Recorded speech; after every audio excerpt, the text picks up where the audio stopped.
High protein chicken സലാഡാണ് റെഡിയാക്കണത്. അതിന് ചിക്കൻ്റെ കുറച്ചെടുത്ത് വെച്ചിട്ടുണ്ട് കേട്ടോ.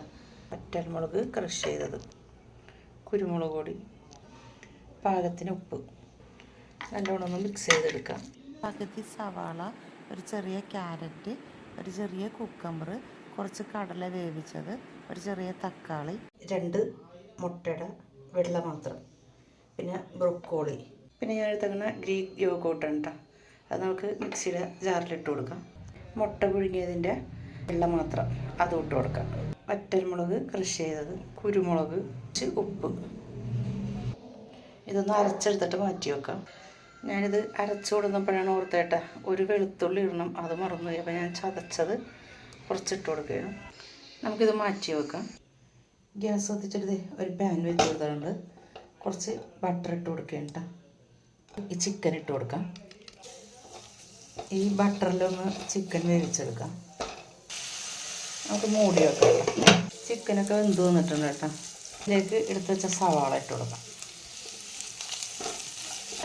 ക്യാരറ്റ് ഇട്ട് കൊടുക്കാം. ബ്രൊക്കോളി ഇട്ട് കൊടുക്കാം.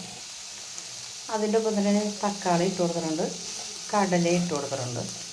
നല്ലോണം ഒന്ന് മിക്സ് ചെയ്ത് കൊടുക്കാം. അരിഞ്ഞ് വെച്ചേക്കണ മുട്ടയുടെ വെള്ളയില്ലേ അതിട്ട് കൊടുക്കാം. എല്ലാം കൂടി ഒന്ന് മിക്സ് ചെയ്ത് കൊടുക്കാം. കുറച്ചും കൂടി ബട്ടർ ഇട്ട് കൊടുക്കുക കേട്ടോ. ഇനി നമുക്ക് ഗ്യാസ് ഓഫ് ചെയ്യാം കേട്ടോ. എന്നിട്ട് ഇതിൻ്റെ ചൂടൊക്കെ ഒന്ന് മാറി വരട്ടെ. ചൂട് മാറി വന്നപ്പോൾ കുക്കമ്പർ ഇട്ട് കൊടുത്തിട്ടുണ്ട് കേട്ടോ. ഡ്രസ്സിങ്ങും ഇട്ട് കൊടുത്തിട്ടുണ്ട് കേട്ടോ. ഇനി നമുക്ക് നല്ലോണം ഒന്ന് മിക്സ് ചെയ്ത് കൊടുക്കാം. നല്ലോണം മിക്സ് ചെയ്ത് കൊടുത്തിട്ടുണ്ട് കേട്ടോ. ഇനി ഒരു ചെറിയ മധുരത്തിന് വേണ്ടിയിട്ട് അനാറാണ് കേട്ടോ ഞാൻ എടുത്തേക്കണം, അതിട്ട് കൊടുക്കാം. ഇതിനൊരു ആപ്പിളൊക്കെ ഇട്ട് കൊടുക്കാം കേട്ടോ. പൈനാപ്പിള്, ആപ്പിള്, നമ്മുടെ കയ്യിൽ എന്താ ഉള്ളതെന്ന് വെച്ചാൽ അതിട്ട് കൊടുക്കാം. ചെറിയൊരു പുളിക്ക് വേണ്ടിയിട്ട് വിനാഗിരിയാണ് കേട്ടോ ഒഴിച്ച് കൊടുക്കുന്നത്. വിനാഗിരിക്ക് പകരം ഒരു നാരങ്ങയുടെ പകുതി നീരൊഴിച്ച് കൊടുക്കുക കേട്ടോ. അങ്ങനെ ഹൈ പ്രോട്ടീൻ സലാഡ് റെഡി ആയിട്ടുണ്ട്. നിങ്ങൾ തീർച്ചയായും ട്രൈ ചെയ്ത് നോക്കണം കേട്ടോ.